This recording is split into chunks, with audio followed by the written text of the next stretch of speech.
Menanggapi pernyataan Anies Baswedan, Capres nomor urut 3 Ganjar Pranowo menegaskan Jateng solid untuk memenangkan Ganjar karena sudah terbukti partai pengusungnya selalu unggul. Kalau penantang pasti akan ngomong seperti itu, tapi fakta nanti akan dia lihat.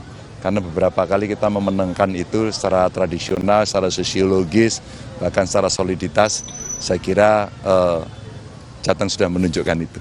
Tapi semua pendapat saya hormati. Berarti tidak ada kekhawatiran ya Pak Ganjar? Oh, kita bukan orang yang khawatir kok, kita orang-orang optimis. Ya, oke. Yuk.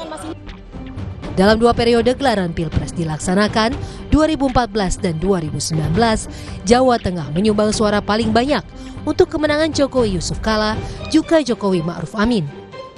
Maka tak heran perolehan suara Capres-Cawapres di Provinsi Jawa Tengah bisa mempengaruhi perolehan suara secara nasional. Tim Liputan Kompas TV.